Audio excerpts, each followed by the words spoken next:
We all know Yu-Gi-Oh!, a legendary game and the second largest TCG of all time. Pretty impressive considering that the Yu-Gi-Oh! Game just started out as a generic stand-in for Magic the Gathering in a comic book written by Kazuki Takahashi. But what if Takahashi had the official Magic the Gathering license from the get-go?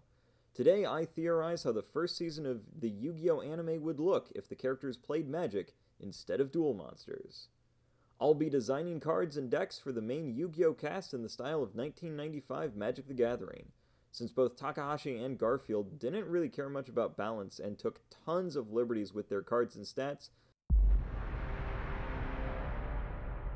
I've chosen to pretty much do the same here. The main liberty that I took is creating a consistent value system for all the cards here that might not necessarily be in line with good cards from Magic in this time period, so set your expectations accordingly. No Power 9 or dual-colored lands here. Let's dive right in. Yugi and Atem enjoy using a dark attribute spellcaster deck with plenty of different tools to handle a variety of opponents. Therefore, I have decided to give Yugi a black-green mid-range deck. His land is about 2/3 swamp, 1/3 forest. For his creature lineup, he uses black spellcasters with various effects, as well as medium-sized green creatures such as Beaver Warrior. Dark Magician is a 5-cost black creature that allows you to tutor up to one non-creature card on summon. The rest of his cards are a wide variety of tools.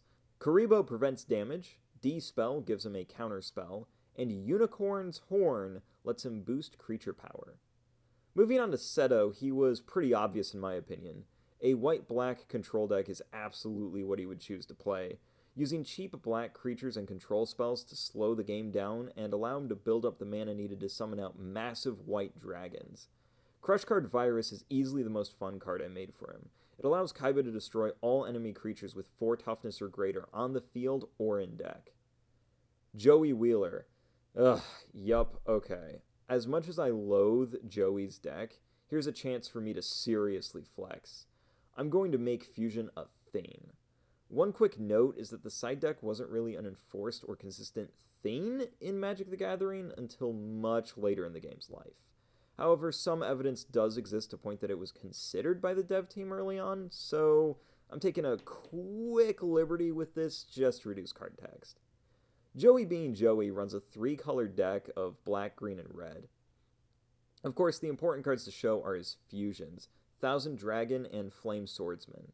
How this works is that the sorcery card Polymerization allows you to cast these fusion summon creature spells from your sideboard by sacrificing the required materials. Now we are on to the side characters and villains. My Valentine was probably the easiest for me to make. Green-red aggro was pretty obvious for her.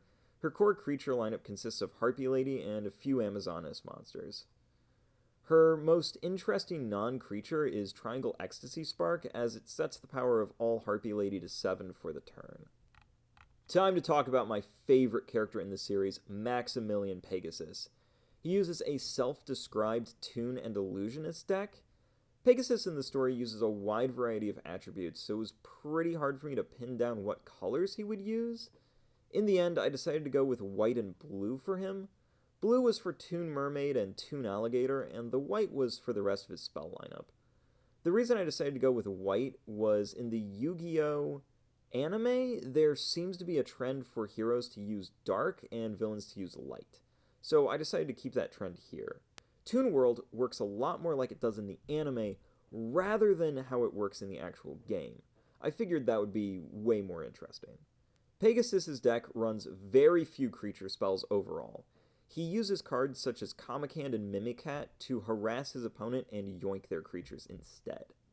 Of course, he still has his ace creature, Relinquished. This card can only be summoned with its Ritual Sorcery, and to keep with the creature-stealing theme, Relinquished absorbs any creature that it blocks. Rex and Weevil are the last two that I've gotten done, so let's cover them real quick. Weevil plays a green-blue deck using cards just to be a huge dick to his opponent. You know, stuff like Counterspell. One new card he has is Parasite Parricide, When it blocks, it goes into the opponent's library. When it's drawn from that library, it is automatically played and grants +1/+1 counters to all other insects. Rex uses a mono-red deck based around powerful dinosaurs. Two-Headed King Rex is just a powerful 4-mana 4/4. In addition, he runs Lightning Bolt and Jurassic World.